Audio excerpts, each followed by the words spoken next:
पुस्तक का नाम वेदांत दर्शन, लेखक वेदमूर्ति तपोनिष्ठ पंडित श्री राम शर्मा आचार्य जी। ऑडियो 2। शीर्षक है वेदांत की तत्व मीमांसा। वेदांत दर्शन परमार्थिक दृष्टया एकमात्र तत्व ब्रह्म या आत्मा को मानता है। इससे भिन्न जो कुछ भी दृश्यमान है वह सभी अतत्व है। इसे अज्ञान, माया, अवस्तु भी कहा जाता है। तत्व के ज्ञान के लिए अतत्व का ज्ञान अनिवार्य है।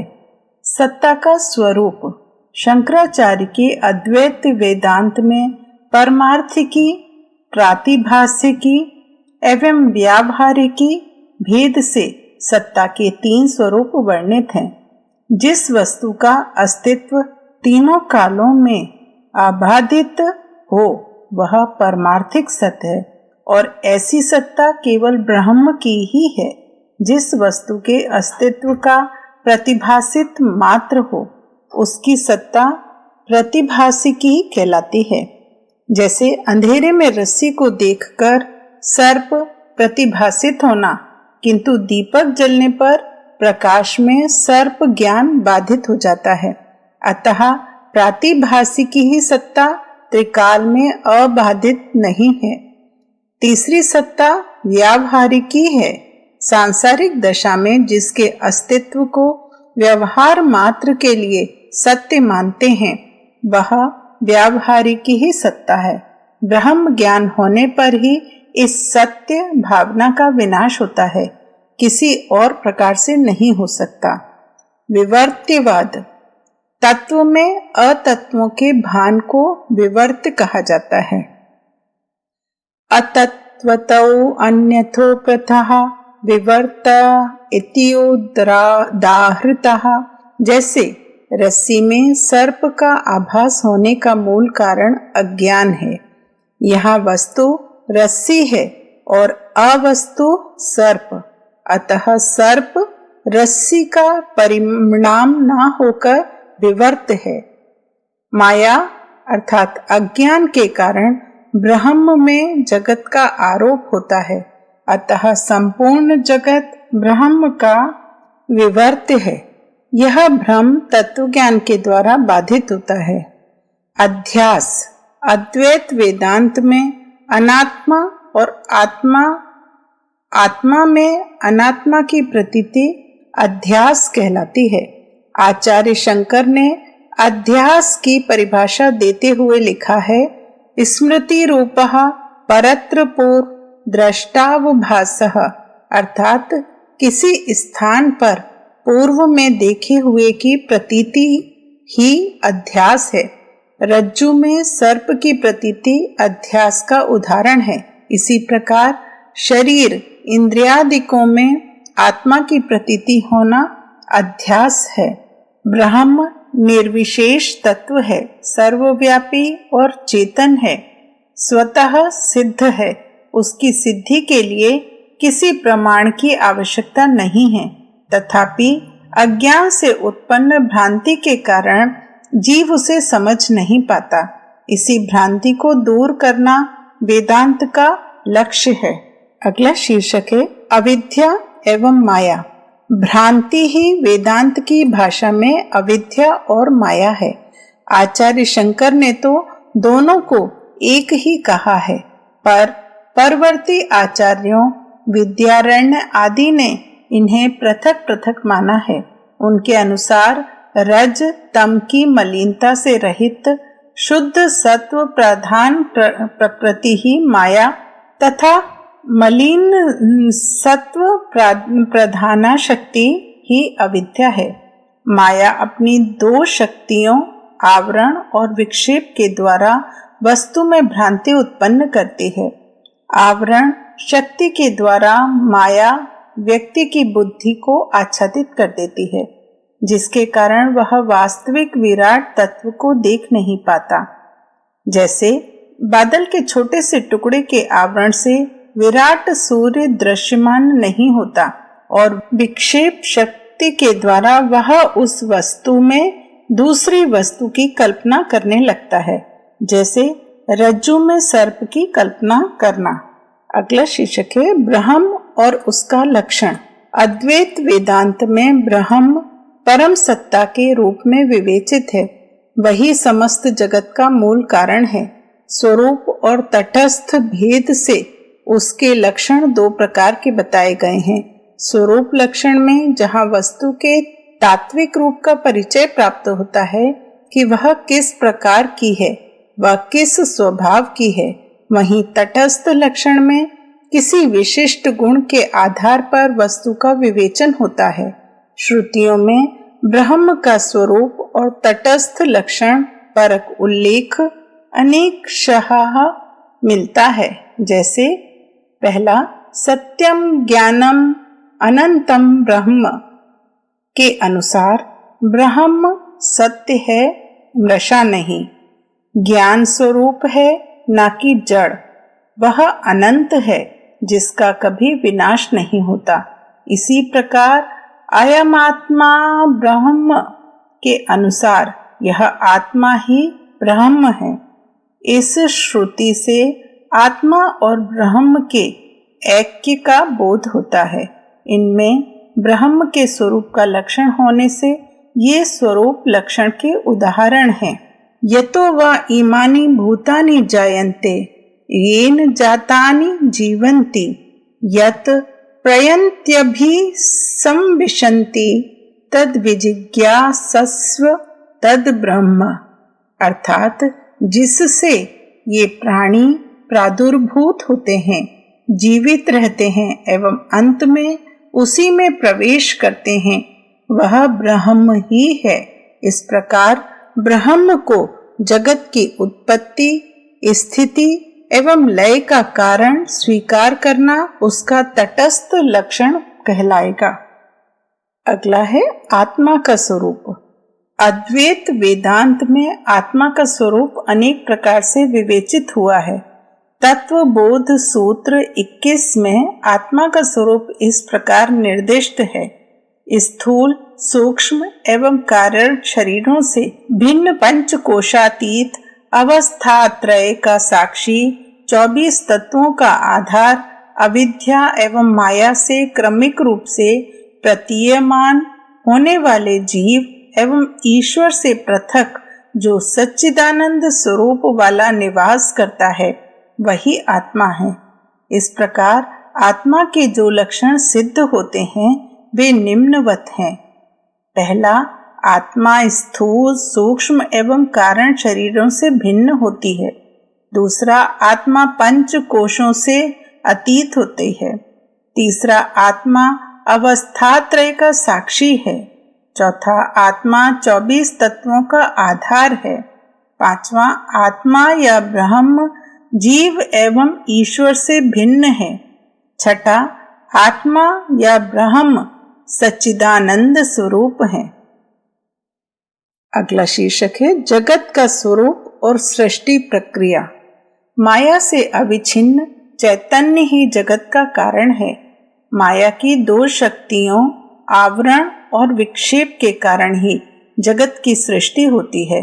वस्तुतः माया के द्वारा ब्रह्म ही जगत के रूप में प्रतिभासित हो रहा है। जो भाव मात्र होने के कारण प्रतीयमान है, जगत के द्वारा ब्रह्म के स्वरूप में कोई अंतर नहीं पड़ता। अद्वैत वेदांत के अनुसार जगत सृष्टि की प्रक्रिया इस प्रकार है। तमहा प्रधान विक्षेप शक्ति से अन्वित ईश्वर से सूक्ष्म तन्मात्र रूप आकाश प्रादुर्भूत हुआ। आकाश से वायु, वायु से अग्नि, अग्नि से जल, जल से पृथ्वी समुत्पन्न हुई। इन सूक्ष्म भूतों से सूक्ष्म शरीर उत्पन्न होता है जिसमें 17 पदार्थों का समन्वय रहता है। ये हैं पंच ज्ञानेन्द्रियां, पंच कर्मेंद्रियां, पंच प्राण, बुद्धि एवं मन। इन सूक्ष्म शरीर से ही पंचीकृत भूतों द्वारा स्थूल शरीर की उत्पत्ति होती है। अद्वैत वेदांत की स्थूल शरीर निर्माण की पंचीकरण प्रक्रिया प्रख्यात है, जिसके अनुसार पंचभूतों में प्रत्येक स्थूल भूत का आधा और शेष 4 भूतों का आधा अर्थात चारों का अष्टमांश सम्मिलित रहता है। इसका स्पष्ट अनुपात इस प्रकार है, इक्वल टू पृथ्वी प्लस जल प्लस तेज अग्नि प्लस वायु प्लस आकाश। जल इज इक्वल टू मतलब जल की उत्पत्ति जल प्लस पृथ्वी प्लस तेज प्लस वायु प्लस आकाश। तेज इज इक्वल टू तेज प्लस पृथ्वी प्लस जल प्लस वायु प्लस आकाश। वायु इज इक्वल टू वायु प्लस पृथ्वी प्लस जल प्लस तेज प्लस आकाश। आकाश इज इक्वल टू आकाश प्लस पृथ्वी प्लस जल प्लस तेज प्लस वायु। अगला शीर्षक है वेदांत में मुक्ति का स्वरूप एवं साधन चतुष्टय। वेदांत के अनुसार अज्ञान से निवृत्ति ही मुक्ति या मोक्ष है। जीव स्वभावतः शुद्ध बुद्ध एवं मुक्त है, किंतु अविद्या के आवरण के कारण वह अपने को बद्ध अनुभव करता है। गुरु के उपदेश से वह अपने वास्तविक स्वरूप को जानकर मुक्त हो जाता है। इस तथ्य को प्रकट करता वेदांत का यह वाक्य प्रख्यात है, ऋते ज्ञानान् मुक्ते ही, अर्थात ज्ञान के बिना मुक्ति संभव नहीं होती। मुक्ति के स्वरूप के स्पष्टीकरण हेतु वेदांती एक ऐसे व्यक्ति का उदाहरण देते हैं जिसके गले में तो कीमती हार है, किंतु वह अज्ञानतावश उसे खोजने के लिए इधर उधर भटकता है। अर्थात विज्ञ पुरुष द्वारा वस्तु स्थिति का बोध कराए जाने पर वह सत्य को जान जाता है और उस हार को पाकर प्रसन्न हो जाता है। वेदांत में मुक्ति भी यही है। अज्ञान के फलस्वरूप उत्पन्न लोभ मोह अहंकार से ज्ञान द्वारा मुक्ति ही वास्तविक मुक्ति है। मुक्ति के 2 प्रकार हैं, जीवन मुक्ति एवं विदेह मुक्ति। शरीर के रहते जो मुक्ति प्राप्त होती है वह जीवन मुक्ति है, और देह त्याग के पश्चात जन्म मरण के बंधन से मुक्ति प्राप्त होना विदेह मुक्ति कहलाती है। अद्वैत वेदांत में अपने सच्चे सत्य चित्त आनंद स्वरूप में स्थित हो जाना ही साधना का उद्देश्य है। वेदांत में यह साधना ही साधन चतुष्टय के नाम से जानी जाती है, जिनका संक्षिप्त स्वरूप इस प्रकार है। पहला, नित्यानित्य वस्तु विवेक, ब्रह्म ही त्रिकाल सत्य एवं जगत मिथ्या है, यह ज्ञान होना। दूसरा, इहामुत्र फल भोग विराग, लोक परलोक में मिलने वाले फल भोग से वैराग्य।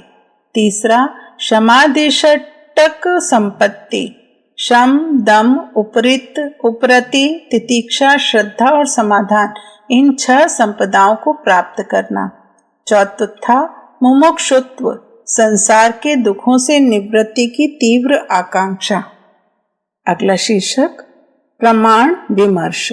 वेदांत दर्शन में भी अन्य दर्शनों की तरह प्रत्यक्ष अनुमान उपमान आगम अर्थापत्ति और अनुपलब्धि ये 6 प्रमाण मान्य हैं, किंतु वेदांत का प्रमुख विषय ब्रह्म होने के कारण वह आगम प्रमाण को ही सर्वाधिक महत्व देता है, क्योंकि ब्रह्म के विषय में श्रुति में जो कहा गया है वही सबसे अधिक प्रामाणिक है। वेदांत दर्शन के प्रथम अध्याय के प्रथम पाद के तृतीय सूत्र में ब्रह्म के अस्तित्व की सिद्धि के लिए शास्त्र को ही प्रमाण माना गया है। शास्त्र योनित्वात्, अर्थात शास्त्र के योनि कारण अर्थात प्रमाण होने से ब्रह्म का अस्तित्व सिद्ध होता है। वेदांत दर्शन में स्थान स्थान पर मंत्र श्रुति स्मृति का प्रमाण रूपेण उल्लेख हुआ है। एक विद्वान के अनुसार वेदांत में शब्द प्रमाण के संदर्भ में मंत्र से, वेद श्रुति से, उपनिषद और स्मृति से गीता आदि अन्य प्रामाणिक ग्रंथों का अभिप्राय लिया गया है। बादरायण के लिए यह किसी विषय में श्रुति या शब्द का प्रमाण उपलब्ध है तो और अधिक विवेचन की आवश्यकता नहीं।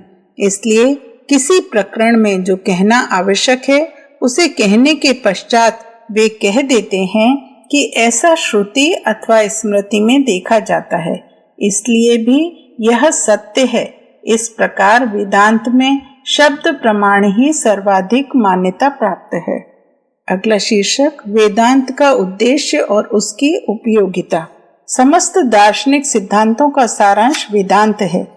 इसका उद्देश्य जगत और इसके मूल कारण ब्रह्म का अन्वेषण है एवं संसार की वास्तविकता का ज्ञान प्राप्त करना है। अभी तक अधिकांश जन सांसारिक वैभव, इंद्रिय जन सुखों या धर्म कर्म के माध्यम से स्वर्गिक सुखों की प्राप्ति को ही सर्वोत्कृष्ट पुरुषार्थ मानते हैं, परंतु वेदांत का मंतव्य है कि ये समस्त सुख अस्थायी हैं। यदि स्थायी सुख शांति अभिष्ट है तो वह आध्यात्मिक ज्ञान एवं ब्रह्म विद्या द्वारा ही संप्राप्य है। ब्रह्म विद्या सर्व विद्या प्रतिष्ठाम। अन्य मतांतर जहाँ एक एक अंग की साधना करने पर बल देते हैं, वहीं वेदांत मूल तत्व के परिज्ञान पर जोर देता है, जिसके ज्ञान के पश्चात कुछ और जानना शेष नहीं रह जाता। इसी कारण जहाँ अन्य मतांतरों में अपने मत की श्रेष्ठता के संबंध में विवाद होते हैं, वहाँ वेदांत के संदर्भ में ऐसे विवादों के लिए कोई स्थान नहीं है। श्रृंगेरी पीठ के शंकराचार्य स्वामी नरसिंह भारती ने अपने एक शिष्य को दिए 3 उपदेशों में कहा था, पहला, वेदांत समस्त प्राणियों के सुख की कामना एवं साधना करता है। दूसरा, वेदांत किसी धार्मिक या दार्शनिक संप्रदाय से विरोध नहीं करता। तीसरा, वेदांत तत्व के अंतर्गत अन्यों से विवाद के लिए कोई स्थान नहीं है। यह दुनिया के किसी व्यक्ति अथवा विचार परंपरा पर विजय पाने की कोशिश नहीं करता। कारण यह है कि यह समस्त विचारों को अपना ही अंग अवयव मानता है। वेदांत की निरपेक्षता और सर्व कल्याण प्रियता को स्वीकार कर लेने पर भी अनेक लोग उसकी उपयोगिता पर शंका करते हुए कहते हैं कि वेदांत सिद्धांत को समझ लेने पर भी व्यक्ति को प्रकृति के उन्हीं नियमों का अनुगमन करना होता है जिनका अनुगमन संसार के अन्य सामान्य जन किया करते हैं, और उसी प्रकार कर्म फल भी भुगतना पड़ता है जैसे अन्य लोगों को भुगतना पड़ता है। तब इसकी उपयोगिता क्या है? इस संदर्भ में यह तथ्य ज्ञातव्य है कि वेदांतानुगामी व्यक्ति बाह्य दृष्टि से देखने में तो अपने समस्त सामाजिक कर्तव्यों का पालन करते हुए वह सामान्य व्यक्तियों के समान ही प्रतीत होता है, परंतु आंतरिक रूप से वह इन सभी बातों से अलिप्त रहता है। निस्वार्थता के कारण सुख दुख हानि लाभ एवं सफलता असफलता का उसके ऊपर कोई प्रभाव नहीं पड़ता। वेदांतानुगामी होने के कारण वह अपने समस्त कर्तव्यों का परिपालन अधिक उत्तमता से करता है। अतः जो ऐसा सोचते हैं कि वेदांतानुशीलन से कोई लाभ नहीं अथवा यह वैरागी सन्यासियों के लिए भी उपयुक्त है, तो उनका यह सोचना उचित नहीं है। वस्तुतः वेदांतानुशीलन मानव के समक्ष जीवन एवं जगत के मूल स्वरूप को प्रकट कर देता है, जिसके कारण वह मिथ्या मोह एवं आसक्ति से विमुक्त हो जाता है। फलतः वो जो कुछ भी करता है वह अपना धर्म अथवा कर्तव्य समझकर सच्चे हृदय से ही करता है। इस प्रकार वेदांतानुगामी व्यक्ति सामान्य व्यक्ति की तुलना में हर प्रकार से उत्तम और समाज के लिए भी हितकारी होता है। अगला शीर्षक है वेदांत का वैलक्षण।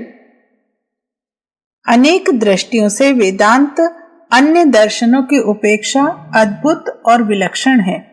उसकी विभिन्न विलक्षणता में एक यह है कि वह किसी भारतीय अथवा विदेशी धर्म को दूसरे का धर्म नहीं कहता। उसकी दृष्टि में मनुष्य मात्र एक ही ब्रह्म का अंश होने के कारण वह सबको आत्ममय देखता है और किसी से विरोध नहीं करता।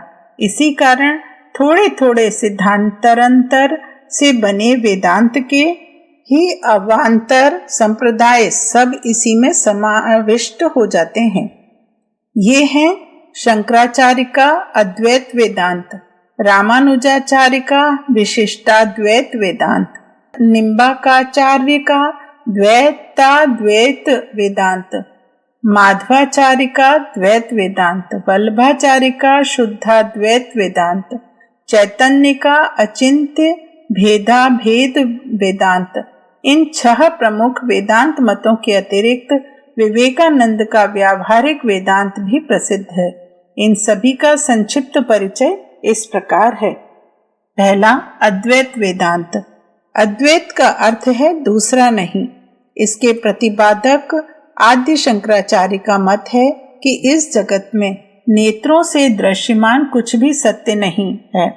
इस समस्त जगत प्रपंच में यदि कुछ सत्य है तो वह एकमात्र ब्रह्म की चैतन्य सत्ता है। जीव पृथक नहीं, वह ब्रह्म ही है। इसलिए वे कहते हैं, ब्रह्म सत्यम जगन मिथ्या जीवो ब्रह्मैव नापरः। इस जगत को उत्पादिका और विनाशिका माया है जो अनिर्वचनीय है। दूसरा, विशिष्टाद्वैत वेदांत। इसके प्रतिपादक रामानुजाचार्य हैं। इनके अनुसार ब्रह्म के अतिरिक्त जीव एवं जड़ जगत अर्थात चित्त एवं अचित्त भी नित्य और स्वतंत्र तत्व हैं। यह सत्य है कि ये भी ब्रह्म के अंश हैं और ब्रह्म की विशेषता स्वरूप हैं, जो प्रलय के समय तो ब्रह्म के अंदर सूक्ष्म रूपेण रहते हैं, किंतु विश्व की उत्पत्ति के समय स्थूल रूप में प्रकट हो जाते हैं। इसी कारण इसका नाम विशिष्टाद्वैत वेदांत सिद्धांत रखा गया है।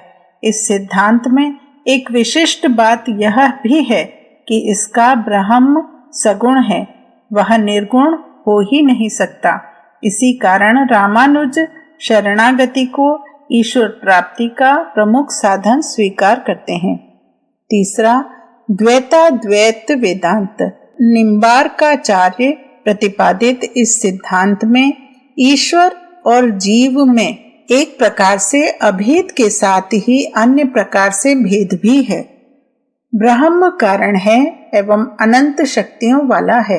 वह अपने स्वभाव से ही निज की चित्त और अचित शक्तियों का प्रसार करते हुए चित्त और अचित रूप जगत के स्वरूप में स्वतः परिणत हो जाता है और अपने वास्तविक रूप में निर्विकार भी बना रहता है। इस प्रकार चित्त अचित रूप जगत को ब्रह्म रूप कारण का कार्य है। वह अपने कारण से भिन्न भी है और अभिन्न भी। इस सिद्धांत के अनुसार ब्रह्म प्रत्येक स्थिति में जीव का नियामक है। उसे सदैव उसी की प्रेरणानुसार चलना पड़ता है। जीव का उद्धार ईश्वरीय अनुग्रह पर ही निर्भर है। इस मत में भी ब्रह्म का सगुण रूप ही मान्य है।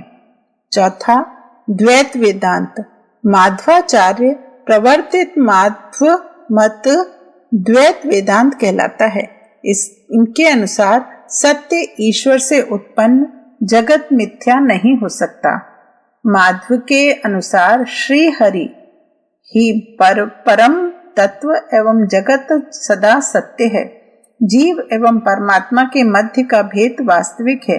उनकी दृष्टि में परमात्मा स्वामी है एवं जीव उसका सेवक है। शाश्वत सुख की अनुभूति ही मुक्ति एवं उस अनुभूति तक पहुंचने का साधन ही भक्ति है। पांचवा, शुद्धाद्वैत वेदांत। इसके प्रतिपादक वल्लभाचार्य माया को पूर्णतः अस्वीकार करके एकमात्र ब्रह्म को ही शुद्ध तत्व मानते हैं। जीव और जगत का प्रादुर्भाव ब्रह्म से ही होता है। अपनी इच्छानुसार ही ब्रह्म गुणों सहित ईश्वर के रूप में प्रकट होता है और इन्हीं गुणों से जीव और जगत का सृजन करता है। यूं तो ईश्वर सत्य, चित्त और आनंदमय है, पर उसमें आनंद तत्व का प्राधान्य रहता है। ईश्वर सत्य और चित्त दो ही तत्वों से जीव का सृजन करता है, इसलिए उसमें ये दो तत्व ही रहते हैं। जीव की सृष्टि के समय वह आनंद तत्व को तिरोहित कर देता है ईश्वर सृष्टि की उत्पत्ति और संहार लीला के रूप में करता है। छठा, अचिंत्य भेदा भेद वेदांत। इसके प्रवर्तक मध्वाचार्य के शिष्य चैतन्य महाप्रभु हैं। अन्य वैष्णव वेदांत संप्रदायों के समान अचिंत्य भेदाभेद वेदांत भी जगत की वास्तविक सत्ता को स्वीकार करता है। साथ ही आचार्य शंकर के मायावाद का खंडन भी करता है। इस मत के अनुसार चित्त और अचित इन दो शक्तियों से समन्वित ब्रह्म कारण अवस्था में सूक्ष्म शक्ति वाला और कार्यावस्था में स्थूल शक्ति वाला कहलाता है। चित्त अचित शक्तियां अपने शक्तिवान ब्रह्म से स्वरूपतः एक हैं, तथापि स्थूलावस्था में उससे भिन्न भी हैं। यह भेद और अभेद अचिंत्य है। कारण यह है कि परमेश्वर को अचिंत्य शक्ति द्वारा ही ऐसी स्थिति बनती है। इसी कारण इस वेदांत मत का नाम अचिंत्य भेदाभेद वेदांत रखा गया है। अस्तु, इस मत में ब्रह्म अभिन्न निमित्तोपादान कारण है। अपनी सूक्ष्म शक्ति की स्थिति में कारण तथा स्थूल स्थिति में कार्य भी वही है। इसलिए कार्य कारण अनंत्यवाद ही मान्य है। इसमें एक विशेषता यह है कि उपास्य ब्रह्म एवं उसकी शक्ति को लक्ष्मी नारायण के ऐश्वर्य रूप के स्थल पर कृष्ण एवं राधा के माधुर्य रूप को माना गया है। इसमें प्रेम रूपा भक्ति को ही मान्यता दी गई है। ब्रह्म की प्रथम शक्ति चित्त शक्ति, दूसरी जीव शक्ति और तीसरी माया शक्ति है, जिससे बहिरंग शक्ति भी कहा जाता है। इनके अतिरिक्त स्वामी विवेकानंद द्वारा प्रतिपादित व्यावहारिक वेदांत भी है, जो जन सामान्य के लिए नितांत उपयोगी है। अगला शीर्षक है व्यावहारिक वेदांत। इस सिद्धांत के प्रतिपादक स्वामी विवेकानंद का मानना था कि अद्वैत वेदांत केवल सिद्धांत में कथन मात्र में है, सब में ईश्वर और ईश्वर में सब कुछ आदि मानने के लिए नहीं है, वरन जीवन में प्रयोग करने के लिए है। लाइफ ऑफ विवेकानंद पर रोम्या रोला विवेकानंद का व्याख्यान उद्धृत करते हुए लिखते हैं कि वेदांत का ज्ञान दीर्घ काल से गुफाओं एवं वनों में छिपा रहा। यह भार मेरे ऊपर पड़ा है कि मैं उसे उसके अज्ञातवास से निकालूं एवं उसे पारिवारिक तथा सामाजिक जीवन में पहुंचाऊं।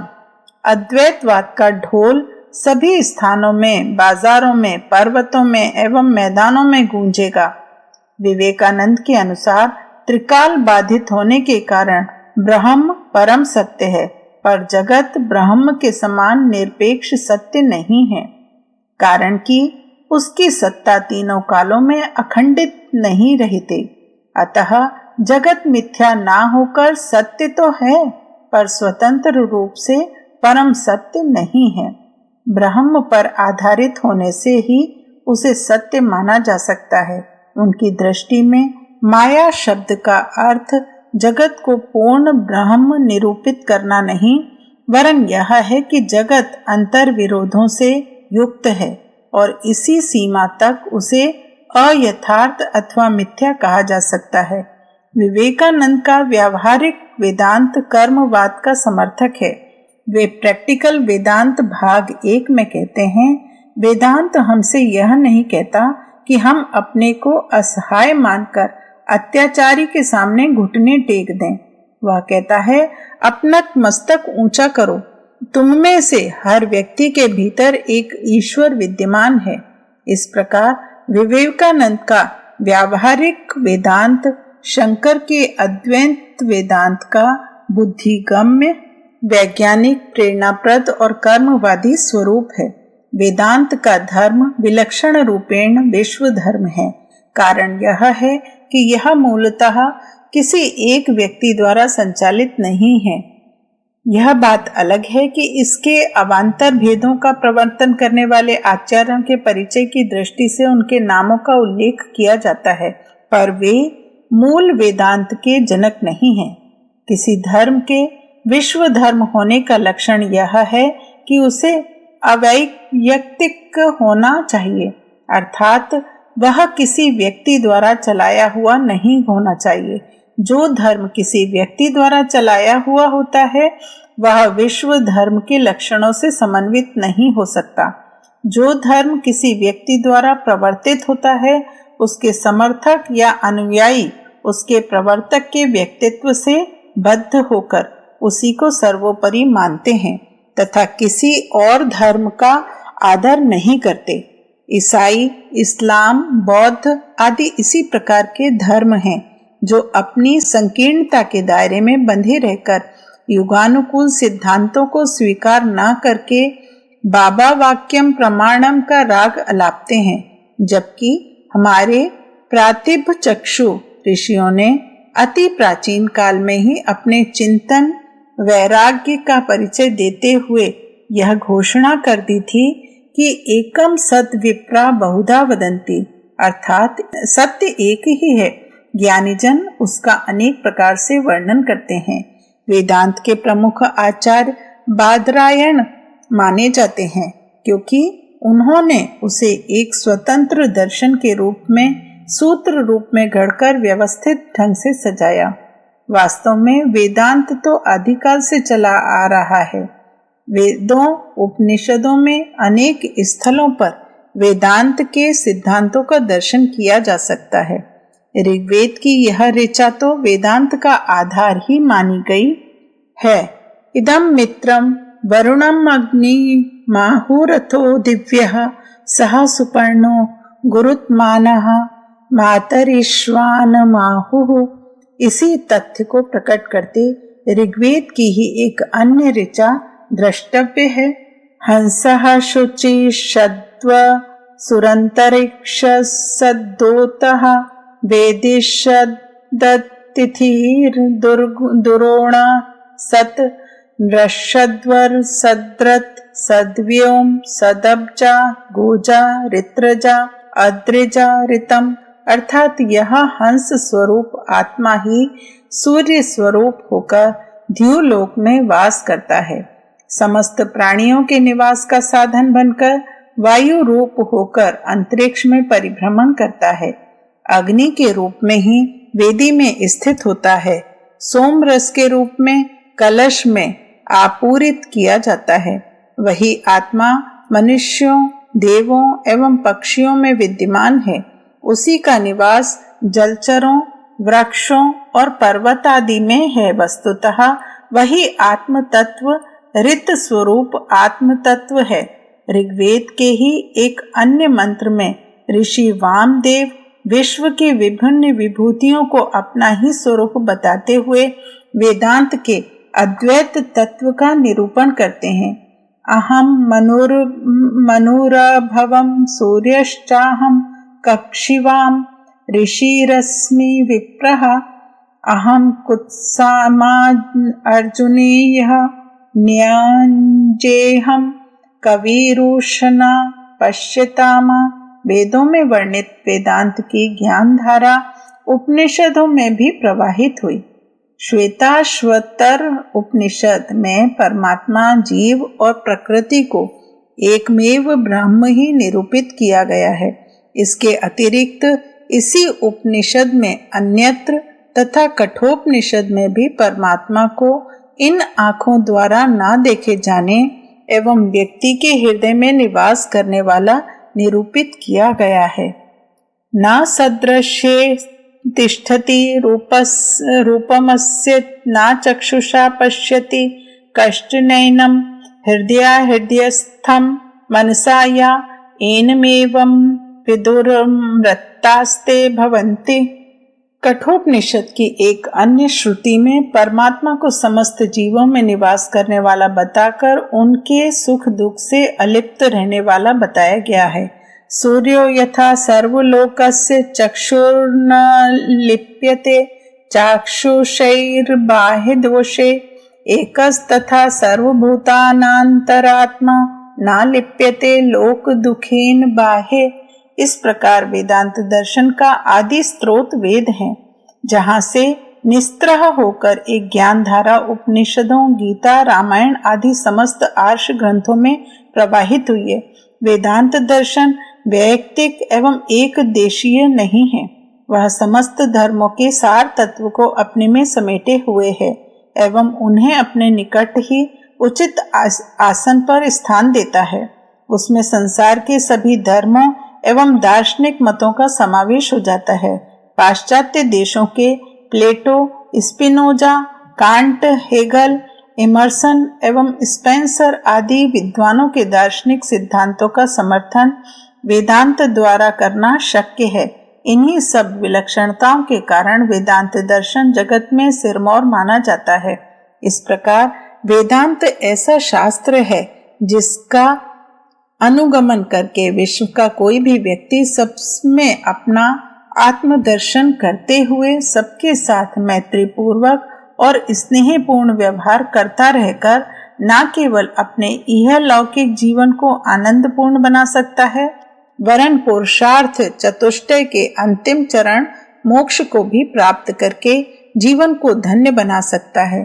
अंततः मुंडकोपनिषद के अनुसार यही कहा जा सकता है कि जो वेदांत ज्ञान द्वारा परमेश्वर को जान चुके हैं और संन्यास तथा योग के द्वारा शुद्ध अंतःकरण वाले हो चुके हैं, ऐसे साधक शरीर त्यागने पर ब्रह्म लोक को प्राप्त होते हैं और परम अमृत तत्व का अनुभव करते मुक्तात्मा बन जाते हैं। वेदांत विज्ञान